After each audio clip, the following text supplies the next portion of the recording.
Assalamualaikum warahmatullahi wabarakatuh. Pada kesempatan ini kami menyampaikan penghantar kegiatan perencanaan peta tematik garis pandan di Kota Palembang. Kegiatan ini disusun berdasarkan arahan dari Dinas Pekerjaan Umum dan Penataan Ruang, serta pedoman pada berbagai peraturan yang mengatur penataan ruang dan ketentuan garis pandan. Tujuan utamanya adalah menyediakan data spasial yang akurat untuk mendukung pengendalian pemanfaatan ruang dan perencanaan pembangunan. Hasil pemetaan ini diharapkan memberi dasar yang lebih kuat bagi analisis dan pengembalian keputusan di lingkungan pemerintah daerah. Proyek perencanaan peta tematik garis pandan dilaksanakan oleh Dinas Pekerjaan Umum dan Penataan Ruang Kota Palembang dengan pendanaan APBD tahun 2025 sebesar 300 juta dengan jangka waktu 35 hari. Kegiatan ini mencakup pemetaan garis pandan jalan, bangunan, irigasi, sungai, danau, dan juga jalur kereta api di wilayah Kota Palembang. Proyek ini diperlukan karena pemerintahan daerah membutuhkan data spasial yang akurat sebagai dasar perencanaan dan pengendalian pemanfaatan ruang. Dengan adanya peta garis pandan yang jelas, pemrosesan bangunan dapat diarahkan agar tetap tertib sesuai aturan dan tidak menimbulkan dampak lingkungan yang merugikan.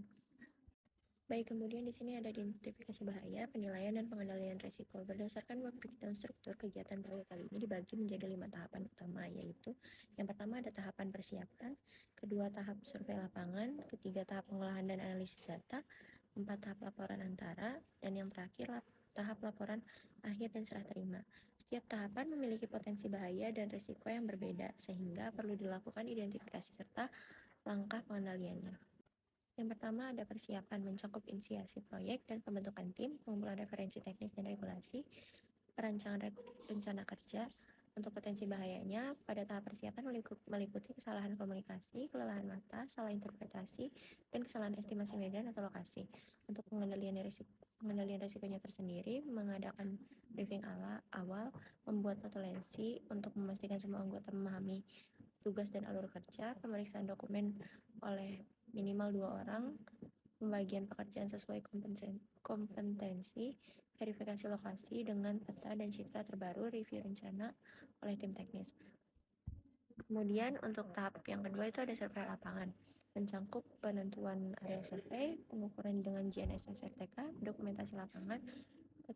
Untuk potensi bahayanya meliputi medan sulit, akses licin, cuaca ekstrim, distraksi saat memotret. Kemudian untuk pengendaliannya ada penggunaan APD, survei awal lokasi, memilih jalur yang aman, mengecek kondisi cuaca sebelum berangkat, pastikan posisi berdiri aman sebelum memotret, komunikasi dengan tim untuk memastikan area aman.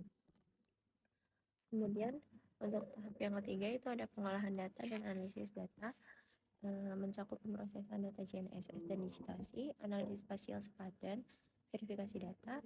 Untuk resikonya itu ada meliputi kelelahan mata, parameter salah, layer tidak konsisten.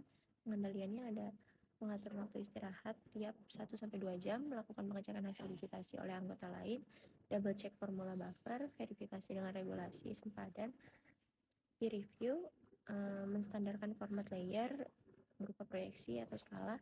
Kemudian untuk ada validasi silang antar dataset. Kemudian di sini ada tahap keempat yaitu laporan antara, meliputi penyusunan peta sementara dan pembahasan teknis.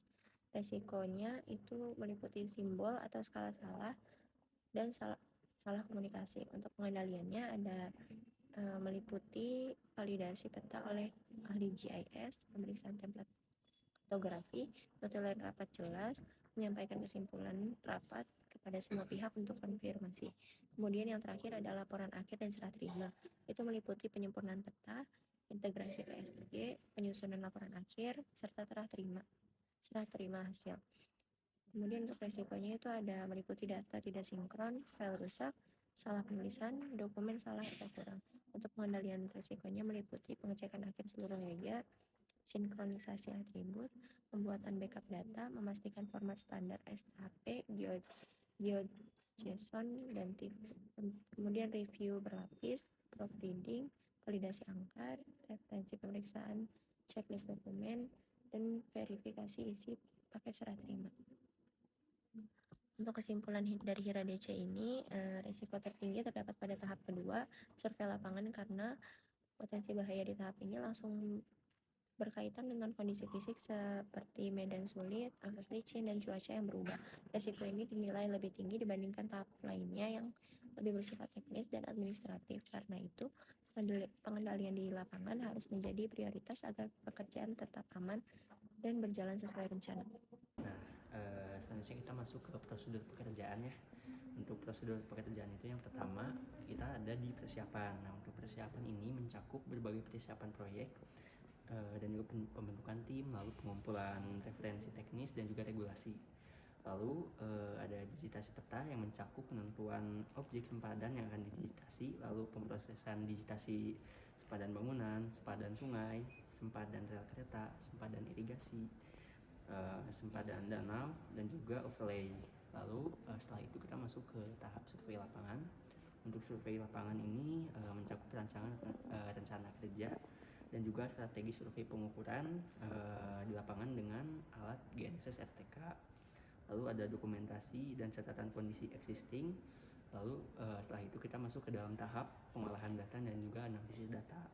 Nah, untuk pengolahan data dan analisis data ini merupakan tahap yang salah satunya ialah pemrosesan data GNSS RTK, lalu analisis spasial sempadan.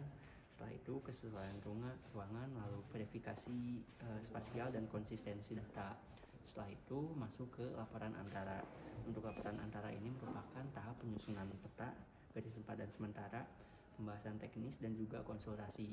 Nah, untuk tahap terakhir ini ada laporan akhir dan juga serah terima yang merupakan tahap penyempurnaan peta tematik, garis sempadan, lalu integrasi output ke sistem informasi geospasial, lalu penyusunan laporan akhir dan juga serah terima hasil akhir.